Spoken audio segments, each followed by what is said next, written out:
Bagaimana kabarnya anak-anak? Baik, Bu. Alhamdulillah baik semua ya. Ya. Sebelum melakukan kegiatan pembelajaran, baiknya kita berdoa terlebih dahulu ya. Ketua kelas tolong siapin. Semua siap. Berdoa mulai. Selesai. Beri salam. Assalamualaikum warahmatullahi wabarakatuh. Waalaikumsalam warahmatullahi wabarakatuh. Ibu akan memeriksa kehadiran ya. Ada yang tidak masuk? Nihil, Bu. Yaudah, coba ibu cek ya. Reza Swastika Andini, Hadir, Bu. Sani Sabella, Hadir, Bu. alhamdulillah semuanya hadir ya.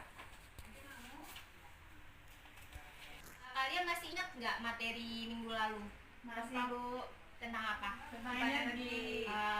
Energi itu ada macam-macamnya kan? Ya. Apa aja? Energi otot, energi kinetik, energi bunyi, energi cahaya, energi kalori. Energi kalori itu apa? Andin, coba. Energi kalori itu adalah energi yang berpindah dari suhunya lebih tinggi ke suhu yang lebih rendah. Iya, jadi benar, energi kalori itu energi yang berpindah akibat perbedaan suhu ya. Nah, pada pertemuan hari ini kita akan membahas tentang suhu dan perubahannya.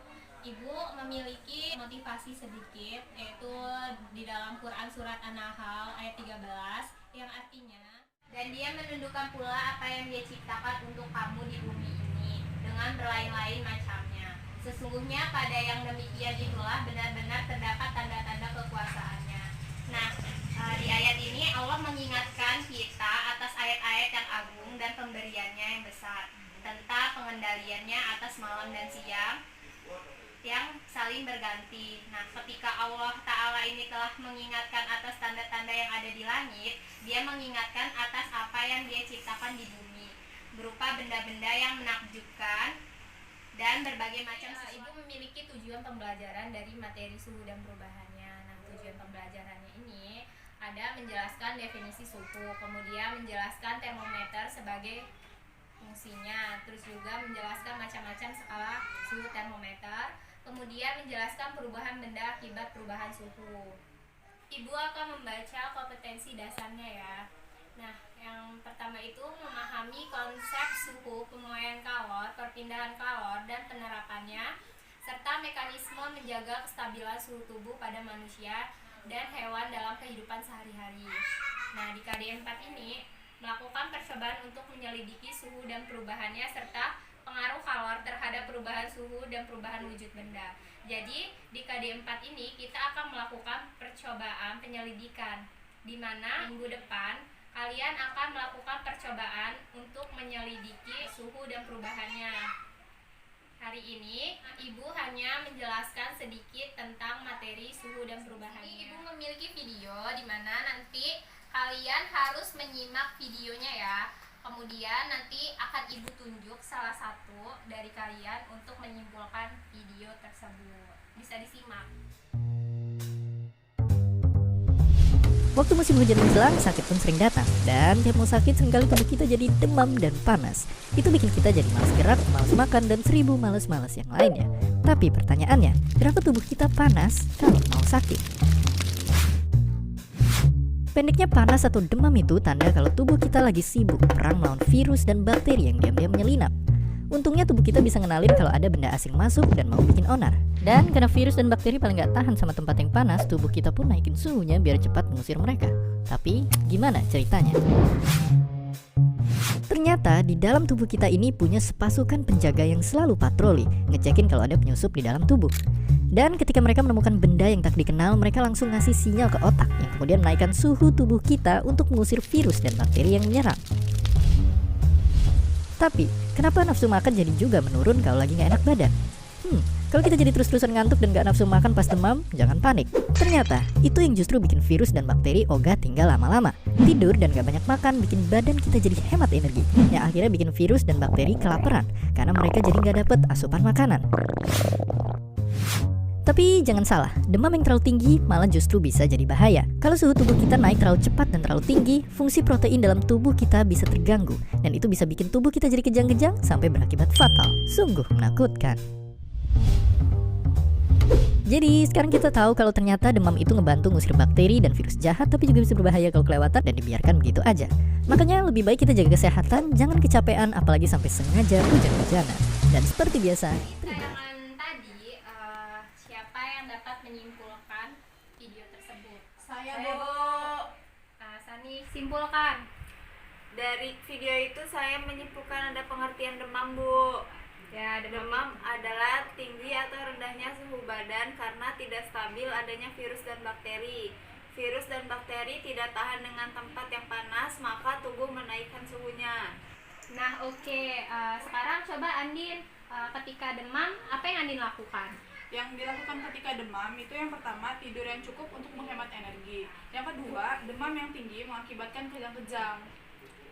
Nah, jadi demam itu membantu mengusir bakteri serta virus. Tetapi kalau misalkan demamnya terlalu tinggi, itu benar kata Andin tadi, dia akan mengalami kejang-kejang. Jadi demam itu merupakan kondisi saat suhu tubuh yang diukur itu lebih dari 30 derajat Celcius. Demam ini terjadi ketika suhu tubuh mengalami peningkatan. Kemudian ada definisi suhu. Suhu adalah derajat atau tingkat energi panas suatu benda. Nah, suhu itu disebut dengan panas. Panas adalah salah satu bentuk energi yang mengalir. Di mana suhu rendah, maka tingkat energi panas itu rendah juga. Nah, sedangkan suhu tinggi, maka tingkat energi panas benda itu tinggi juga. Seperti itu. Nah, ada yang tahu nggak alat pengukur suhu itu apa? Tahu, Bu. Apa? Termometer. Ya, termometer. Ada yang tahu nggak termometer itu untuk apa aja? Untuk ngatur suhu. Untuk ngatur suhu aja? Iyalah. Oh, oke. Nah, jadi ibu akan jelasin tadi alat pengukur suhu itu ada termometer kan, dimana termo dalam bahasa Latin itu panas, kemudian meter yaitu mengukur, yang artinya alat pengukur suhu. Kemudian ada zat cair pengisi termometer. Jadi di dalam termometer itu ada zat cairnya, yaitu ada yang isinya air raksa sama juga ada alkohol. Nah, jika isinya air raksa itu dia tidak membasahi dinding pipa. Nah, maka mudah dilihat karena dia itu kan permukaannya lebih mengkilap seperti itu. Kemudian ada jenis-jenis termometer. Kalian tahu nggak jenis termometer itu ada termometer apa aja? Tahu, Bu. Apa aja? Yang untuk diketek, Bu. Untuk di jidat, Bu. Apalagi? Udah. Ya. Jadi benar ya, termometer itu ada pengukurannya di dahi, ada juga di ketiak, kemudian ada juga di telinga. Nah, tapi ada jenis-jenis termometer, yaitu ada termometer zat cair, kemudian ada termometer kristal cair, dan termometer digital. Nah, yang pertama di sini ada termometer zat cair. Kalian bisa lihat di PPT-nya. Di situ ada gambar termometer alkohol dan termometer raksa, di mana termometer ini terbuat dari pipa kaca yang diisi dengan zat cair. Bisa dilihat itu perbedaannya. Bedanya apa, Bu? Bedanya itu kalau termometer air raksa itu isinya air raksa. Yang selanjutnya ada termometer kristal cair, bisa dilihat kalian di PPT-nya. Itu digunakan dari bahan kristal cair yang bersifat cair, padat juga sebagai indikator suhunya. Cara penggunaannya dengan cara ditempelkan pada objek yang akan diukur suhunya di dahi biasanya. Suhu objek yang diukur dapat dilihat dari perubahan warna pada salah satu kolom. Jadi misalkan suhunya berapa, itu nanti bentuk warnanya itu berubah.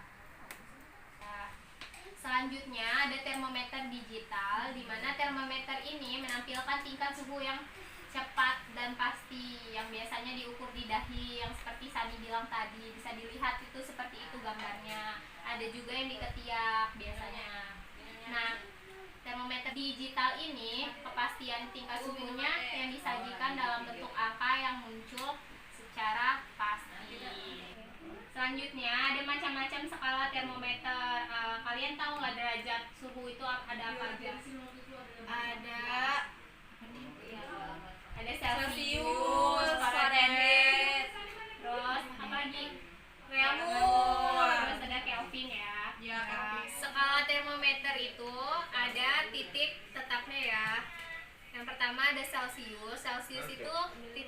bawahnya ada 0 derajat Celcius, titik tetap atasnya 100 derajat Celcius, kemudian Fahrenheit itu ada 32 derajat Fahrenheit, itu titik bawah, kemudian ada 212 derajat Fahrenheit, itu titik atas, kemudian yang Kelvin, titik tetap bawah itu ada 273 Kelvin, kemudian titik tetap atas ada 373 Kelvin.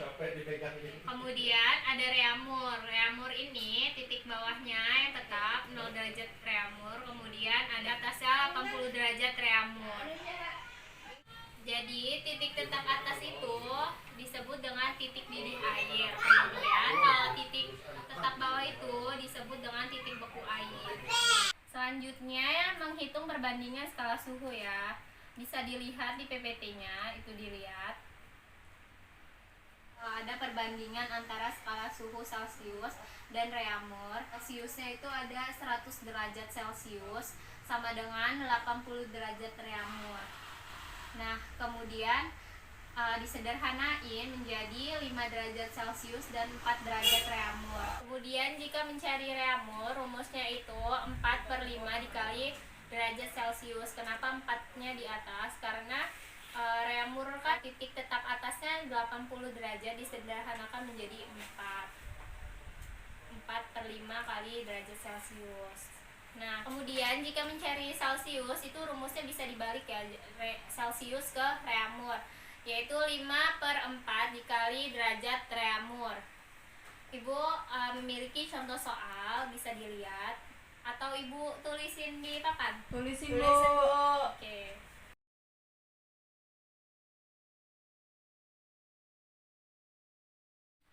Nah, jika kalian ingin mencari reamur, maka rumusnya reamur sama dengan 4/5 dikali Celcius. 4/5 ini dapat dari mana? Dari titik didih reamur, yaitu 80 derajat, dan titik didih atas Celcius, yaitu 100 derajat. Maka disederhanakan menjadi 4/5. Nah, di sini ibu memiliki contoh soal, misalkan mencari reamur ya. Di sini Celciusnya udah diketahui 20 derajat Celcius. Maka reamur sama dengan Celcius dikali 4/5. Reamur sama dengan C-nya berapa? 20 derajat. 20 dikali 4/5. 4/5 sama dengan 20 dibagi 5 berapa? 4. 4 kali 4 16. Jadi hasilnya 16 derajat Reamur. reamur. Nah, kemudian sebaliknya jika diketahui Celciusnya dan dicari reamurnya, maka rumusnya dibalik saja. Seperti C sama dengan 5/4 dikali reamur. Nah, di sini juga ada contoh soalnya, bisa dilihat sama ya. 20 derajat reamur sama dengan C sama dengan reamur dikali 5/4, dibalik ya. Nah, kemudian R-nya berapa? 20. R 20 dikali 5/4. 5/4 berapa? 20 bagi 4 5. 5 kali 5 25 25 ya. Jadi 25 derajat Celcius. Nah, tadi kita sudah menghitung perbandingan skala suhu ya. Di sini Ibu memiliki LKPD yang harus kalian kerjakan. Boleh bekerja sama, tapi suaranya jangan berisik ya. Ya Bu. Ya Bu. Nah, kalian kerjakan. Ibu kasih waktu 15 menit ya dikerjakan. Boleh diskusi tapi suaranya jangan kencang-kencang. Jika ada yang tidak paham bisa ditanyakan ke Ibu. Ya Bu.